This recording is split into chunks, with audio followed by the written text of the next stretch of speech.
the Spurs, they looked comfortable playing in the game against Oklahoma City. Which is crazy. That was what stood out to me the most. Yeah. Like it wasn't so much that they don't have the talent, they don't match up well, but there's a different mindset that you need to win an elimination game. It's like a game 3 or a game 5 when the series is tied 2-2, or a game 7 when it's 3-3. Like, you have to win if you want to move forward.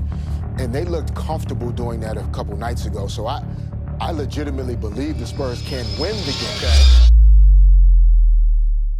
Did we just watch the birth of NBA's next real rivalry? Because the Thunder walked into Vegas like the final boss, 24-1. I really didn't know which team they were going to lose against. They look undefeatable, 16 straight wins, undefeated in cup play. Winning games so early, the fourth quarter felt like a charity scrimmage for the other team. They were supposed to steamroll their way into a trophy. Then, Victor Wembanyama checked back in, and the whole arena changed temperature. Barnes over to Wembanyama, made the catch, fading away! Wemby! But before we start, if you love basketball and you're one of the 90% who watch without subscribing, it's time to join the NBA Inside family. Click it and let's live this season together. Not, oh cool, Wemby's back. More like, why does the rim suddenly have security? The Thunder didn't lose, they got humbled. And the wild part is, San Antonio did it while still managing their cheat code. Minutes restriction, rust, no first quarter, still. In the biggest spotlight game they've played all year, the Spurs looked at the defending champs and said, we're not impressed. So let's break down how this happened, because it wasn't random, it wasn't luck, it was a blueprint. And if you're a contender in the West, you should be side-eyeing the Spurs like they're holding the remote to your season. First, you have to respect what OKC has been doing to the league. They don't beat you, they avalanche you. Pressure, deflections, waves of defenders. And when you finally survive the chaos, Shai scores anyway in a shot that looks like it was approved by a magician. That's how you start 24-1. That's how you win 16 straight. That's how you go 5-0 in cup play while winning by around 25 a night. And the cup run was loud. They won their group. Then they erased Phoenix by 49 in the quarterfinals. 49. That's not a win, that's a warning label. So when the Spurs drew OKC in Vegas, the prediction was simple. This is where the cute story ends. Except San Antonio wasn't a cute story. Even without Victor, they'd already shown they were annoying to kill. They still took their group. They still punched their ticket. And then they saw the Lakers and hit them with a 3-guard problem. De'Aaron Fox, Stephen Castle, Dylan Harper. 3 different downhill threats, 3 different decision trees, and one question every defense hates. Who guards all 3 without bleeding something? Most teams don't have the perimeter defenders for it. The Thunder do. That's why this matchup mattered. Spurs speed and punch versus OKC's suffocating defense. And then the news hit. Victor was back. 12 games missed with a calf strain. Minutes limit. No hero ball. But the Spurs weren't just getting a big man. They were getting the one thing OKC doesn't like facing. A 7'9" rim deterrent who changes your shot selection before you think you're shooting. A player who makes a normal layup feel like a bad decision. Like, why am I doing this to myself? This game had real stakes too. Cup semifinal. Real money. The kind of incentive that makes role players dive on the floor like the hardwood stole their wallet. And early on, it looked like the Thunder were about to do what they always do. San Antonio started slow, missed open looks, fell into an early hole. Victor sat the entire first quarter because of the minutes plan. For a moment, it felt like the game was leaning toward ugly. Then the second quarter starts. Victor checks in and everything flips. Not gradually, instantly. He's on the glass. He's swatting something. He's diving on a loose ball like he's a 6-foot guard trying to earn minutes. That's why you have to go get a guy with my experience. Wemby bottoms!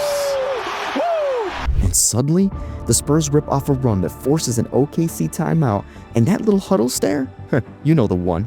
The, wait, why is this annoying stare? That's what he does. He doesn't just change positions, he changes the geometry of the game. When he's on the court, the rim is closed. Cutters hesitate, floaters get higher, threes get rushed, and OKC's offense starts living farther and farther from the paint. Then, Victor sits again, and OKC surges like someone turned basketball back on. That's the part that made this game feel almost unfair. The story wasn't who played better overall, It was who survived the non-Wemby minutes. In the first half, the swing was absurd. Victor plays and the Spurs look like a contender. Victor sits and the Thunder look like champs again. By halftime, San Antonio was only down 3. Victor had played barely over 7 minutes and still posted a ridiculous plus number.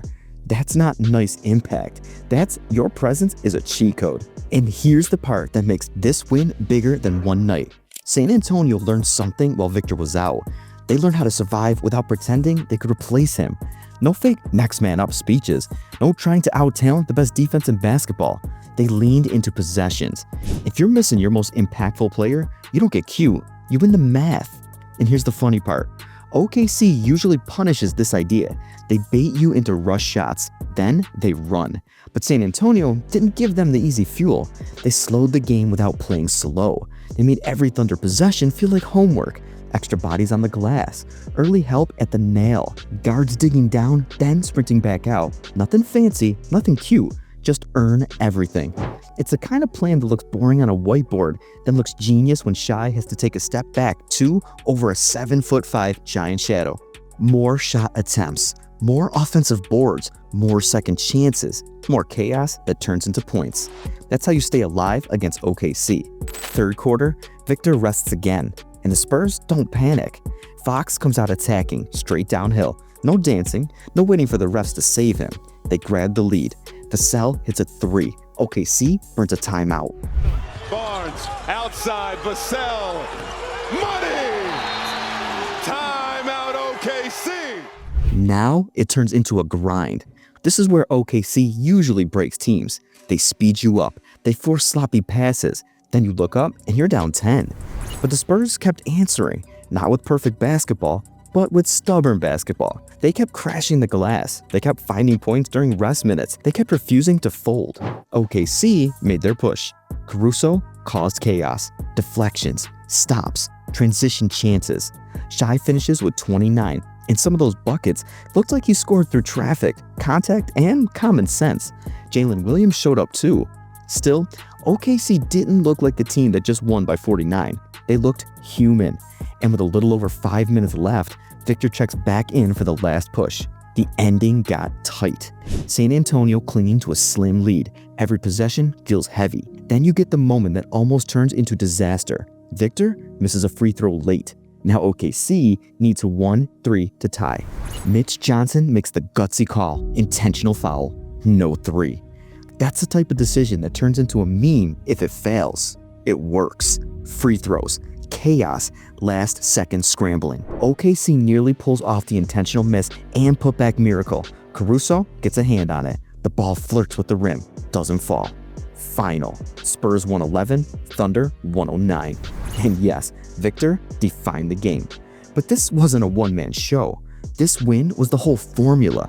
Castle delivered. Fox delivered, Vassell delivered, and the low-scoring guys still matter because they did the work that decides close games. Minutes where we know he's a clutch leader in NBA. Vassell! Let's go! In a 2-point game, the stat sheet lies. The small edges decide everything. Loose balls, box outs, 1 extra possession, 1 extra shot.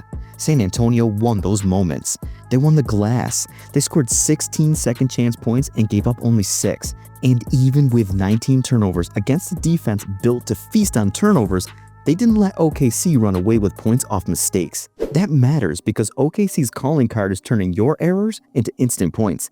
That's how they bury teams. The Spurs absorbed the pressure, answered every run, and never let OKC grab the wheel. And when we talk about the shooting, because it was comedy, San Antonio missed their first 12 threes. 12! That's the kind of start that makes fans start bargaining with the universe. Then, the shots finally fell. They finished 13 of their last 30 from deep. That swing decided the game. Both teams got to the line the same amount. San Antonio lost the turnover battle. They only scored 40 in the paint. So the math said, hit threes or lose. They hit threes. Now the headline. Victor came off the bench for the first time in his career. Minutes restriction. Still, 22 points, 9 rebounds, 2 blocks in 21 minutes. And the numbers still don't explain it, because once he checked in, OKC's offense changed shape. Rim attempts vanished, everything got pushed outward, and that gave the Spurs permission to crank up perimeter pressure. And when you've got Victor behind you, you gamble more. You crowd the ball, you take risks. You could feel it in the arena. The MVP chance hit. OKC looked uncomfortable for the first time in a long time. The on-off swing told a story. San Antonio crushed minutes with Victor. They got punched when he sat. That's the definition of a difference maker. And again, he didn't do it alone. 4 guys hit 20. Vassell with 23, Fox with 22, Castle with 22, Victor with 22. That's balance. That's support. Watched by Caruso. Wembanyama got it back, fires, and it drops. That's what young teams usually don't have when the lights get bright. Castle attacked like he did against the Lakers. He went straight into the teeth of the defense. Those fourth quarter buckets mattered. Vassell hit big threes, hit clutch free throws, and took tough defensive possessions on Shy. That's the type of stretch that turns a nice player into a playoff weapon. And Fox did the closer thing. Calm, poised, a few buckets that stop the other team's run before it becomes an avalanche. This wasn't just a win, it was a statement. We already knew Victor was the future. Here's the scarier question. What if the future is already here? Because the Spurs didn't play with reverence. They didn't treat OKC like they were unbeatable. And the context makes it even crazier. San Antonio has been living on the road. Young teams usually break in that stretch. But for one night, OKC looked human. They shot 41%. They shot 24% from 3. That franchise best 16-game streak ended. And OKC has been the best clutch team in the league. When games get tight, they usually close. The Spurs knew that. They didn't care. Castle said the quiet part out loud. People say OKC is unbeatable, but we feel unbeatable too. That's bold. That's young. That's dangerous. Because once a young team believes, it stops playing like a cute story. It starts playing like a problem. And right now, the NBA has a serious Spurs problem. Victor is still ramping up. Minutes are still managed. Chemistry is still forming. And they just beat the best team in basketball on a spotlight stage. So here's the real question. If Oklahoma City can get clipped like this when the Spurs are still on a minutes plan, what happens when Victor is fully unleashed? And do you think the Spurs take the cup final against the Knicks? Drop your pick in the comments, because this is not a cute rebuild anymore.